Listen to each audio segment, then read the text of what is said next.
सद्गुरुदेव भगवान की जय। श्रीमद् अनुगीता अथ पंचविंशो अध्यायः। सत्व और पुरुष की भिन्नता, बुद्धिमान की प्रशंसा, पंचभूतों के गुणों का विस्तार और परमात्मा की श्रेष्ठता का वर्णन। श्री ब्रह्मोवाच हंतावासं प्रवक्षयामि येन मां पृच्छत सत्तमा गुरुणा शिष्यमासाद्य यदोक्तं तन्यबोधत। ब्रह्मा जी बोले, हे श्रेष्ठ महर्षियों, तुम लोगों ने जो विषय पूछा है, जो प्रश्न पूछा है, उसे अब मैं कहूँगा। गुरु ने सुयोग्य शिष्य को पाकर जो उपदेश दिया है, उसे तुम लोग भी सुनो। समस्तमीह तत्कृत्वा सम्यगेवावर्धयताम् अहिंसा सर्वभूतानां मेतत् कृत्यतं व्रतम्। एतदपदमनुद्विग्नं वरिष्ठं धर्मलक्षणम्। उस विषय को यहाँ पूर्णतया सुनकर अच्छी प्रकार धारण करो। सब प्राणियों के अहिंसा ही सर्वोत्तम कर्तव्य है, ऐसा माना गया है। ये साधन उद्वेग रहित सर्वश्रेष्ठ और धर्म को लक्षित कराने वाला है। ज्ञानम निःश्रेय इत्याहो वृद्धा निश्चित दर्शन तस्मात् ज्ञानेन शुद्धेन मोच्यते सर्व किल विषय। निश्चय को साक्षात करने वाले वृद्ध लोग कहते हैं कि ज्ञान ही परम कल्याण का साधन है। इसलिए परम शुद्ध ज्ञान के द्वारा ही मनुष्य सब पापों से छूट जाता है। हिरंग पराश्च एकेचिद् एच नास्तिक वृत्तया लोभ मोह समायुक्ता ते वै निरयगामिना। जो लोग प्राणियों की हिंसा करते हैं, नास्तिक वृत्ति का आश्रय लेते हैं, लोभ तथा मोह में फंसे हुए, उन्हें नरक में गिरना ही पड़ता है। आशीरयुक्तानि कर्माणि कुर्वते ये तुदंत्रिता कुर्वते ये तुहि तंद्रिता ते यस्मिल्लोके प्रमोदन्ते जायमानः पुनः पुनः। जो लोग सावधान होकर सकाम कर्मों का अनुष्ठान करते हैं, वे बार बार इस लोक में जन्म ग्रहण करके सुखी होते हैं। कुर्वते एतु कर्माणि श्रद्धाना विपश्चिता अनाशीर्य योग युक्त संयुक्ता ते धीरा साधु दर्शन।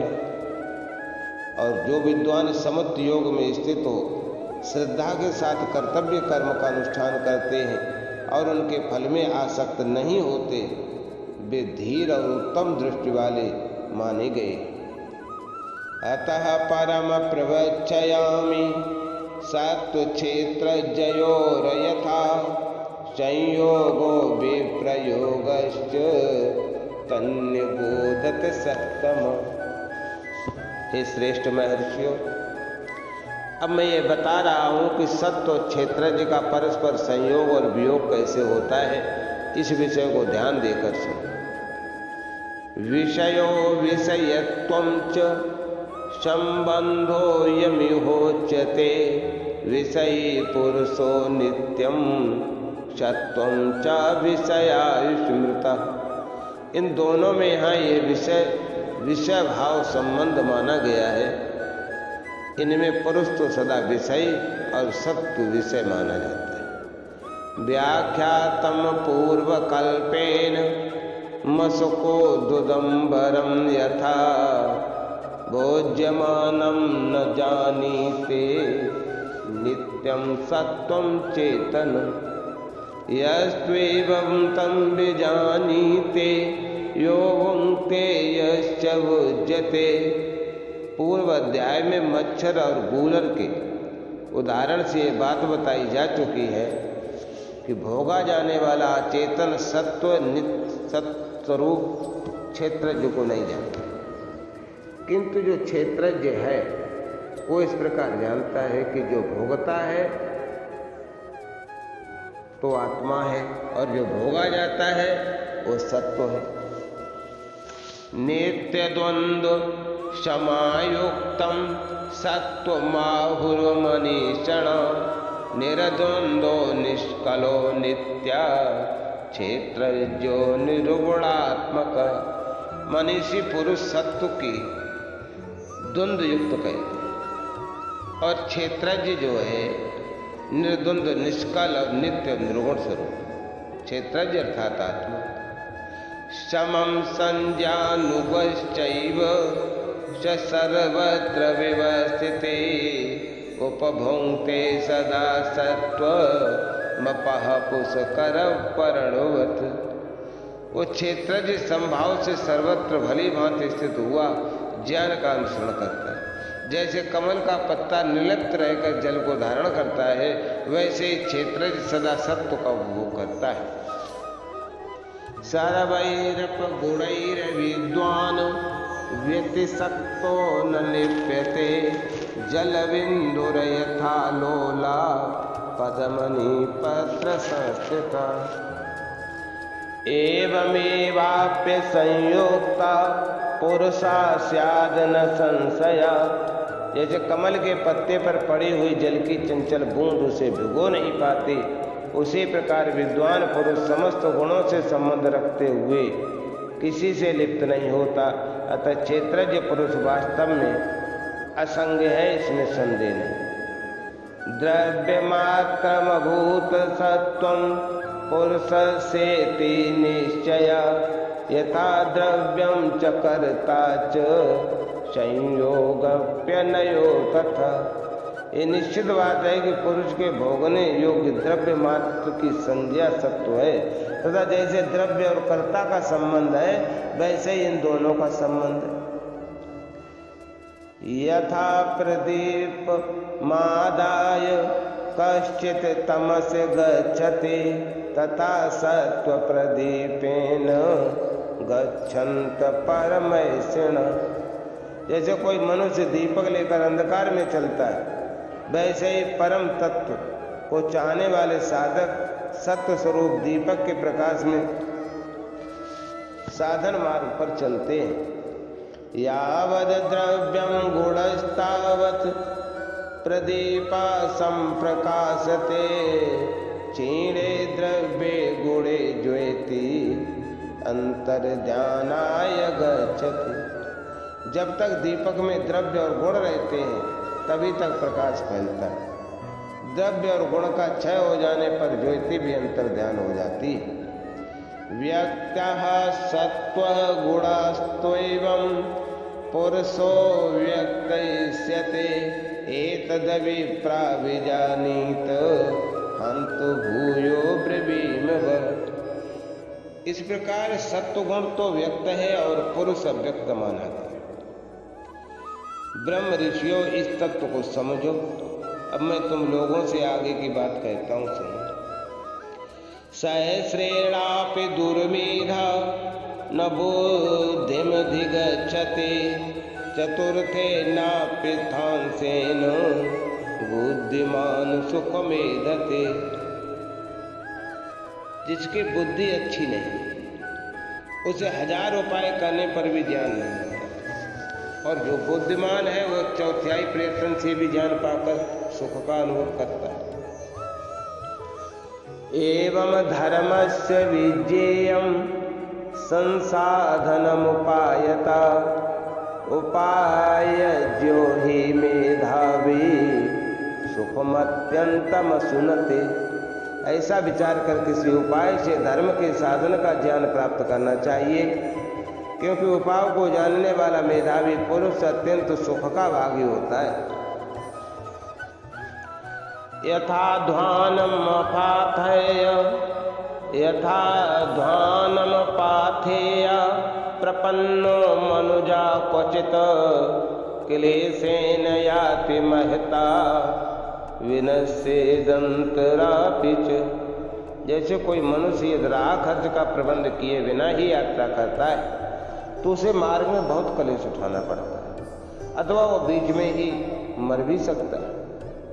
तथा कर्म स्वविज्ञेयं फलम भवति वा न वा पुरुषस्यात्मनि श्रेया शुभाशुभ निर्दर्शन। ऐसे ही पूर्व जन्मों के पुण्य के बिना या पुण्य से हीन पुरुष योग मार्ग के साधन में लगने पर योग सिद्धि रूप फल कठिनता से पाता है अथवा नहीं भी पाता है।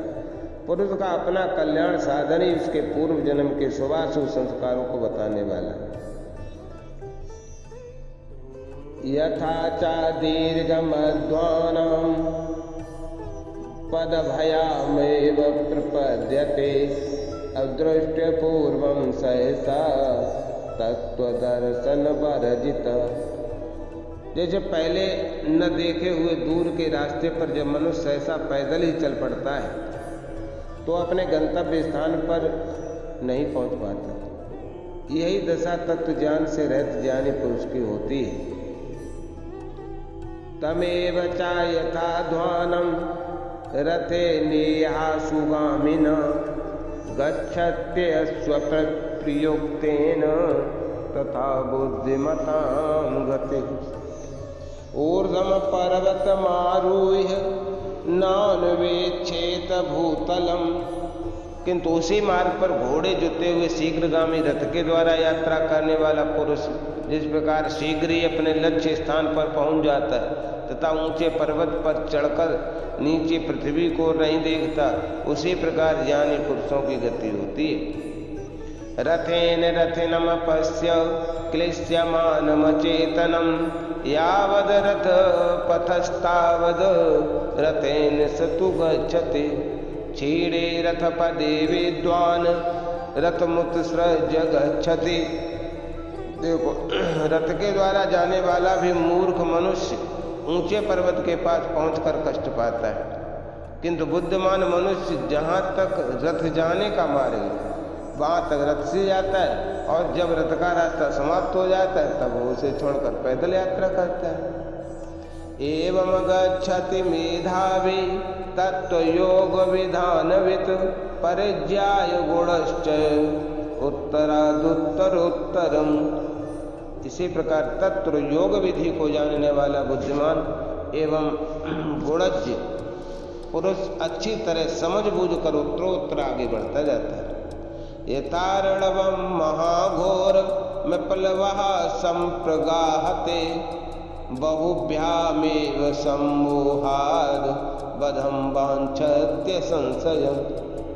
जैसे कोई पुरुष मोहवश बिना नाव के ही भयंकर समुद्र में प्रवेश करता है और दोनों भुजाओं से ही तैरकर उसके पार होने का भरोसा करता है, तो निश्चय ही वो अपनी मौत बुलाना चाहता है। उसी प्रकार ज्ञान नाव का सहारा लिए बिना मनुष्य इस भवसागर से पार नहीं हो सकता। नावाचाप यथा प्राज्ञो विभागज्ञः सुरत्रया अश्रान्तः सलले गच्छेत शीघ्रं संतरते हृदयम्। तीर्णो गच्छेत परम पारम नावमुत्सृज्य निर्मम व्याख्यातं पूर्वकल्पेन यथा रथ पदातिनो। जिस तरह जलमार्ग के विभाग को जानने वाला बुद्धिमान पुरुष सुंदर डांड वाली नाव के द्वारा अनायास ही जल पर यात्रा करके शीघ्र समुद्र से तर जाता है एवं पार पहुंच जाने पर नाव की ममता छोड़कर चल देता है, उसी प्रकार संसार सागर से पार हो जाने पर बुद्धिमान पुरुष पहले के साधन सामग्री की ममता छोड़ देता है। ये बात रथ पर चलने वाले और पैदल चलने वाले के दृष्टांत से पहले भी कही जा चुकी है। स्नेहात सम्मोहमापन्नो नाविदासो यथा तथा ममतेन नाभिभूता संसतैव परिवर्तते। परंतु स्नेहवश मोह को प्राप्त हुआ मनुष्य ममता से आबद्ध होकर नाव पर सदा बैठे रहने वाले मल्लाह की भांति वही चक्कर काटता रहता है। नावमन शक्य मारूह्य स्थले विपरिवर्तितुं तथैव रथमारूह्य नाप्सचर्या विधीयते एवं कर्म कृतं चित्तं विषयस्थं पृथक् पृथक् यथा कर्म कृतं लोके तथैधानुपद्यते। नौका पर चढ़कर जिस प्रकार स्थल पर विचरण करना संभव नहीं है तथा रथ पर चढ़कर जल में विचरण करना संभव नहीं बताया गया है, इसी प्रकार किए हुए विचित्र कर्म अलग अलग स्थान पर पहुंचाने वाले। संसार में जिनके द्वारा जैसा कर्म किया गया है उन्हें वैसा ही फल प्राप्त होता है। यन्नैव गन्धिनो रस्यं न रूपै स्पर्श शब्दवत् मन्यन्ते मुनयो हृदया तत प्रधानम प्रचक्षते।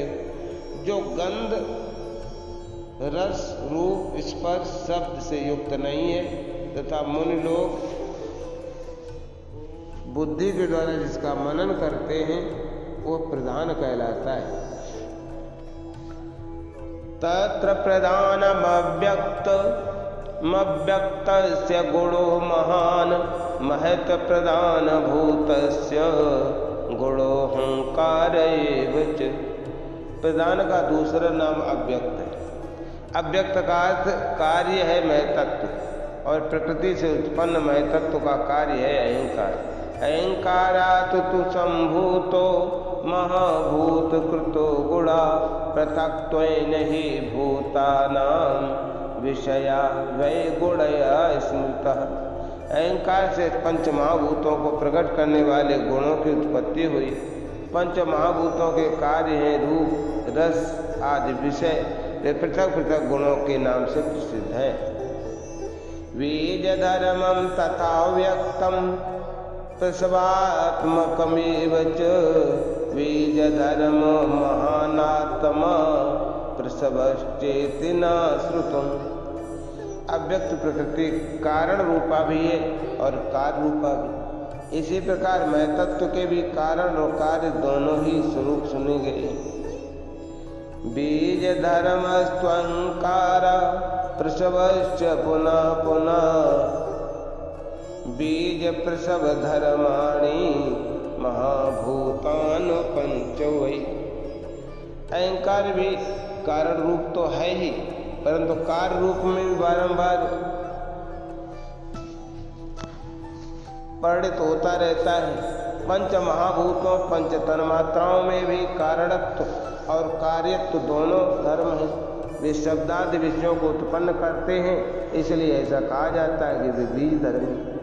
बीज धर्मण इत्याहु प्रसवम च प्रकुर्वते विशेषा पंचभूतानां तेषां चित्तम विशेषण। उन पांचों भूतों के विशेष कार्य शब्द आदि विषय हैं, उन विषयों का प्रवर्तक चित्त है।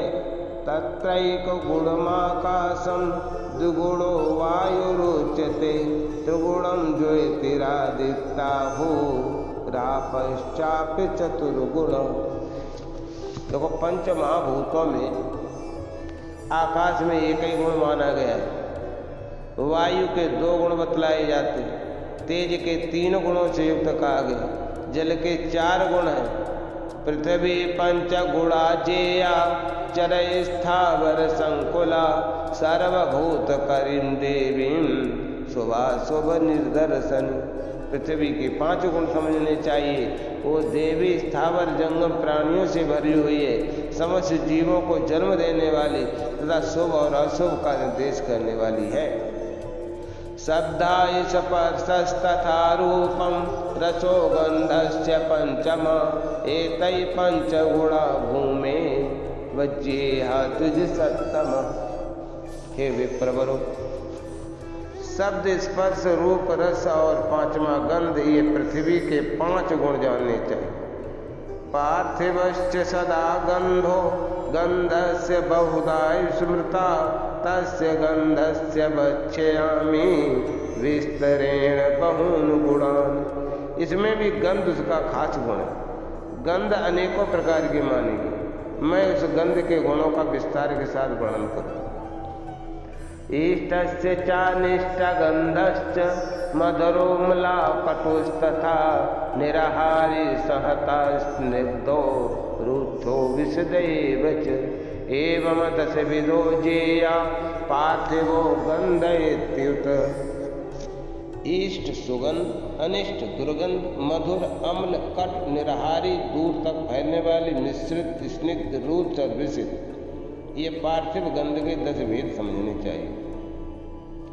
शब्द स्पर्शस्तथा रूपम द्रवश्चापाम गुणा स्मृता रस ज्ञानम तु वक्ष्यामि रसस्तु बहुधा स्मृता। शब्द स्पर्श रूप रस ये जल के 4 गुण माने गए। इनमें से जल का मुख्य गुण है रस। अब मैं रस विज्ञान का वर्णन करता हूँ। इस रस के बहुत से भेद बताए गए। मधुरो म्लाकटुस्तिक्तः कषायो लवणस्तथा एवं षड्विधा विस्तारो रसो वारिमया स्मृता। मीठा, खट्टा, कड़वा, तीता, कसाइला, नमकीन, इस प्रकार 6 वेदों में जल में रस का विस्तार बताया गया। शब्दाय स्पर्शस्तथा रूपम त्रिगुणम ज्वयते रुच्यते ज्वयतेश्च गुणो रूपम रूपम च बहुधा स्मृतः। शब्द, स्पर्श और रूप ये तेज के 3 गुण कहे गए हैं। इनमें रूप ही तेज का मुख्य गुण है। रूप के भी कई भेद माने गए। शुक्लम कृष्णम तथा रक्तम नीलम पीतारुणम तथा ह्रस्वम दीर्घम कृशम स्थूलम चतुरसम तु वृत्तवतः एवं 12 विस्तारो तेजसो रूपमुच्यते। शुक्ल, कृष्ण, रक्त, नील, पीत, अरुण, छोटा, बड़ा, मोटा, दुबला, चौकोना, गोल, इस प्रकार तेजस रूप का 12 प्रकार का विस्तार सत्यवादी धर्मज्ञ वृद्ध ब्राह्मणों के द्वारा जानने योग्य कहा जाता है। शब्द स्पर्शो च विज्ञेयौ द्विगुणो वायुरुच्यते वायुश्चापि गुणा स्पर्शा स्पर्शश्च बहुधा स्मृतः। शब्द और स्पर्श ये वायु के 2 गुण जानने योग्य कहे जाते हैं। इनमें भी स्पर्श ही वायु का प्रधान गुण है। स्पर्श भी कई प्रकार के माने जाते हैं।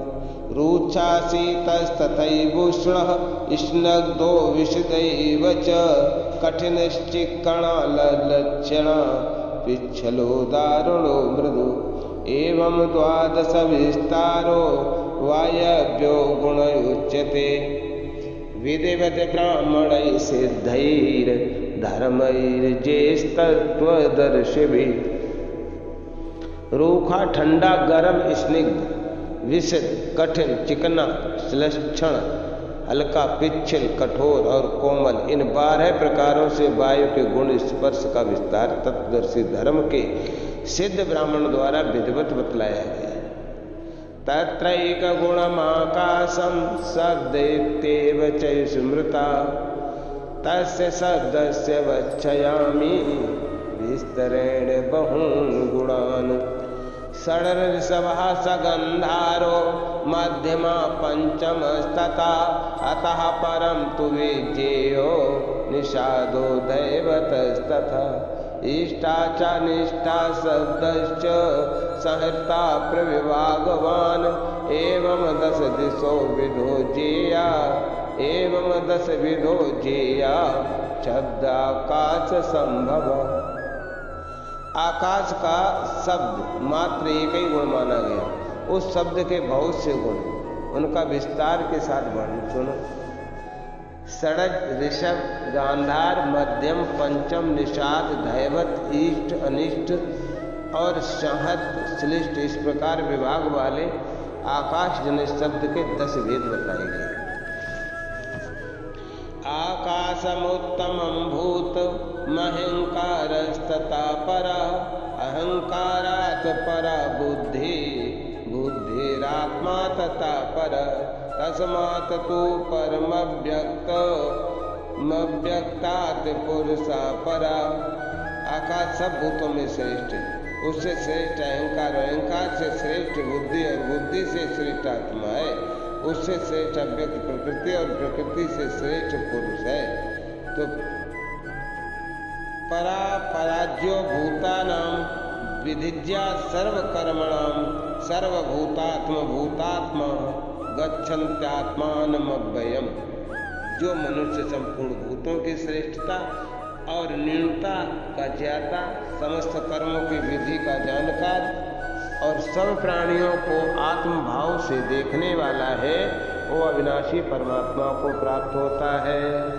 इति श्री महाभारते अश्वमेध के पर्वण अनुगीता पर्वण गुरु शिष्य संवादे 35वां अध्यायः। सद्गुरुदेव भगवान